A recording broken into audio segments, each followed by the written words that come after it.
my aqua friends. Welcome to my channel. I want to show you how I use the contact adhesive paper because I have a lot of people asking about it. So it comes in a roll like this, and you actually trace your image on the instruction side of the paper for projects that are, of course, not the same on both sides. So the circle doesn't really matter. A circle's a circle and both sides are the same.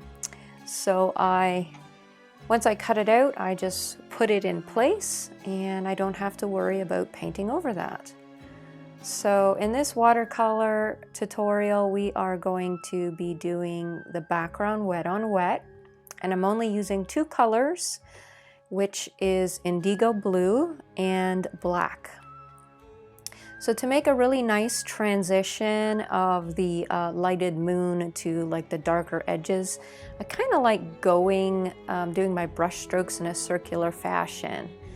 So with lots of water, I'm getting that light layer on and then increasing the amount of paint I'm picking up to get darker towards the edges. Sort of like a halo effect. If you guys are getting value out of this video, please think about liking and subscribing to my channel. The small 15-minute projects I post on Fridays, and every Tuesday I post a longer tutorial that is more detailed. So trying to get really dark towards the edges. I keep adding paint while the paper is still wet.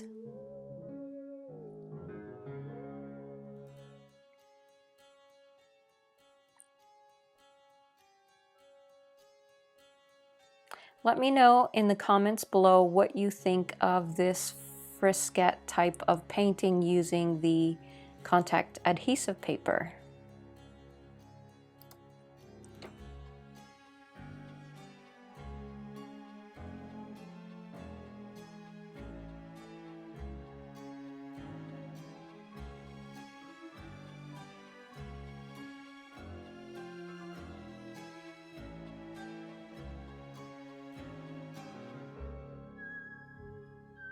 So in order to get a very soft effect, I actually use a dry makeup brush.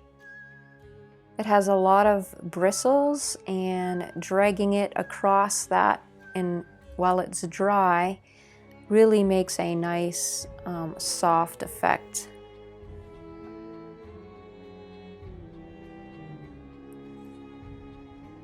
It almost looks airbrushed now instead of, it just really softens all your brush strokes, which I love.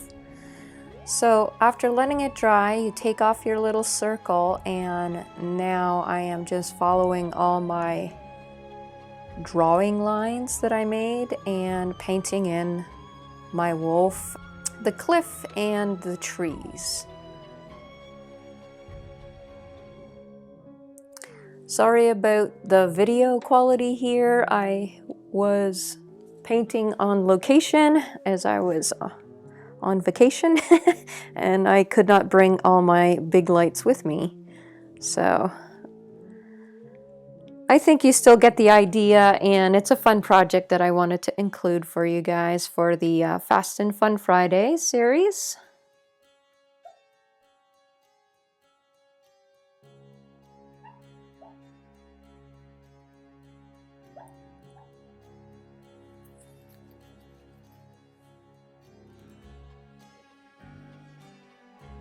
So I am laying down that dark black. I have to go over it a few times for it to get as dark as you need it to be to compete with the dark sky.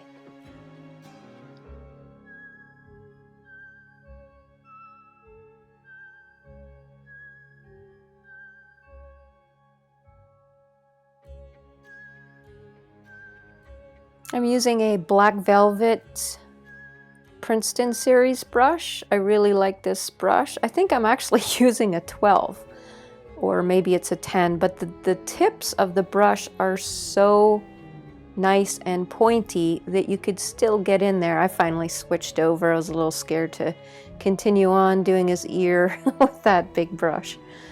But it holds a lot of water and paint, and of course you'll be able to paint a lot longer with a bigger brush.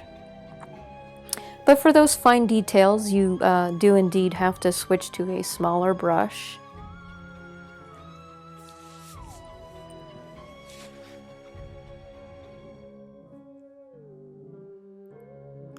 So in the scene, there's a beautiful pine tree on that cliff, and I just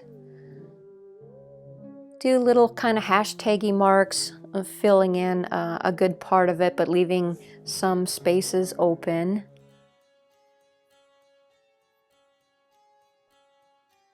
Just getting the silhouette of the trees.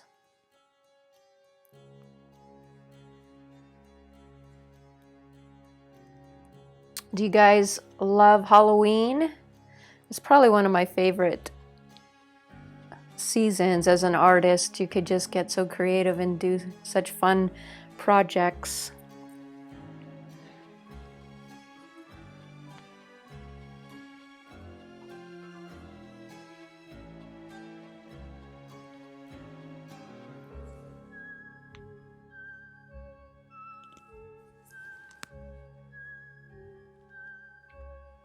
So I'm coming back down that tree, and I just keep picking up more paint to get it as dark as I need to get it.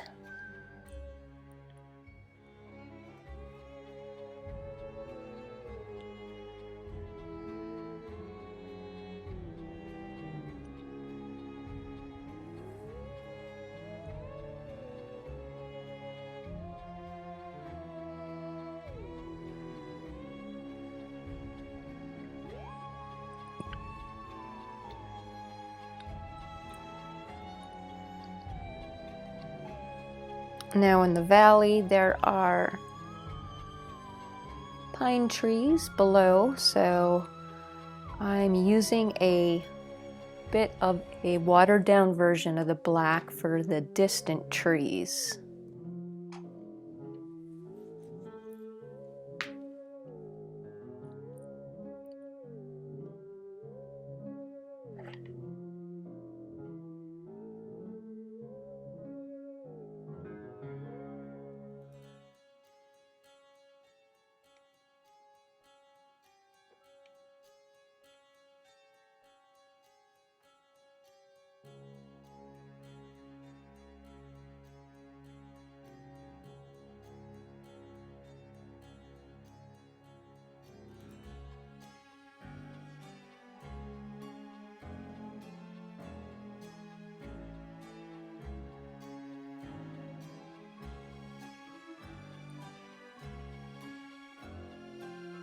This is the part actually that will take the longest, making all these tiny little marks and having the distant trees in the background and then having to paint the foreground trees.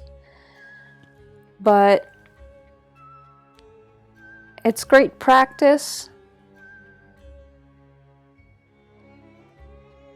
to try to loosen up your strokes and just have a very organic look about them.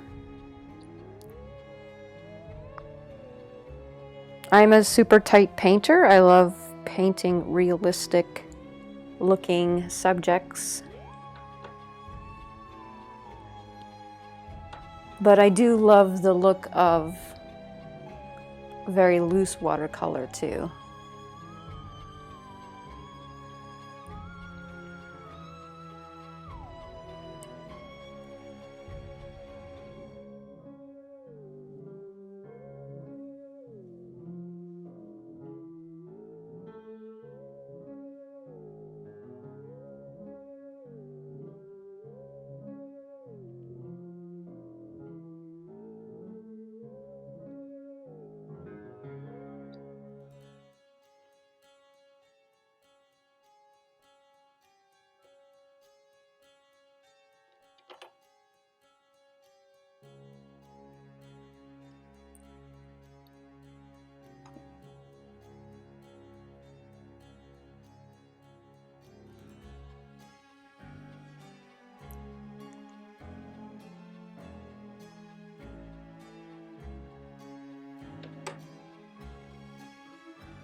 This piece of watercolor I'm using is the Howls collection series, and it's a 140-pound cold press.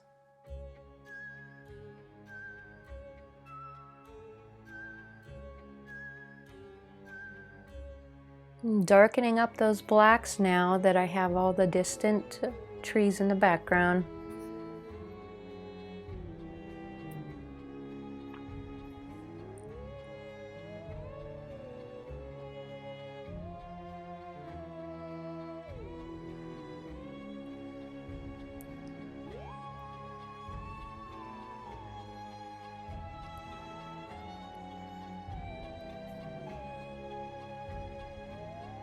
So literally how I'm making my trees is just doing very tiny lines in the shape of a tree, and in the shape of a pine tree, of course. And I sometimes pick up a little bit more water, so I have a combination of soft and hard edges.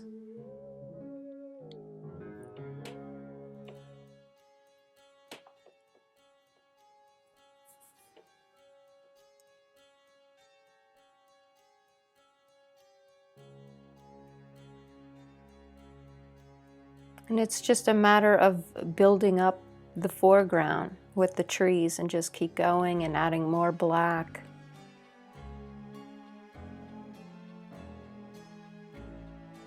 And the lighting is horrible, I know, so I apologize for that, but at the end I show you a picture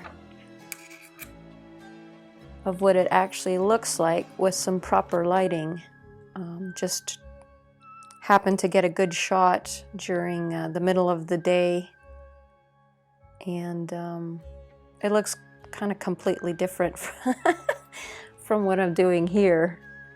Just the darks appear a lot more darker. Right now, the black looks too light.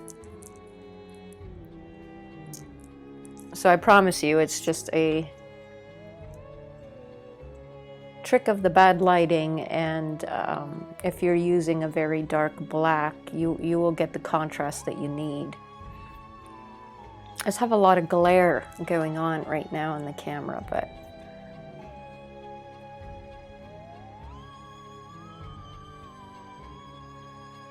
so wherever I think things need to be darker, I'm going over those areas. So it's just a 2-layer painting. I'm making the wolf darker.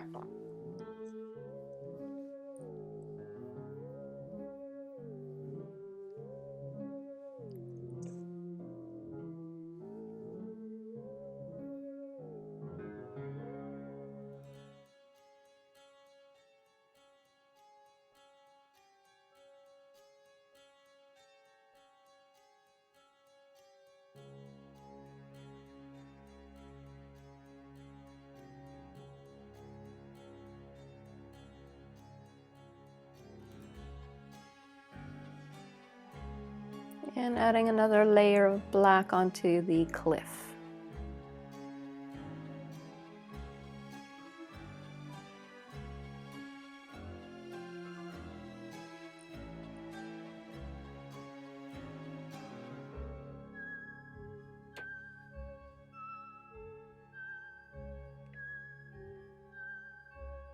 Going darker with the main tree.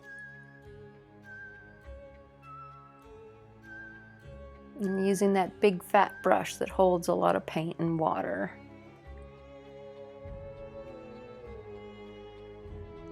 So using the right size brush will also save you time while you're painting. The tree is a very loose, very organic kind of strokes that I'm making, just kind of hashtags. Like I said, it's a silhouette, so you know, you don't need something super detailed. So I'm able to use the brush and do the whole thing with that one bit of paint that I picked up. So that is it for this project. I hope that you enjoyed this tutorial. And here's the final product. I hope you guys enjoyed this tutorial, and I will see you next week.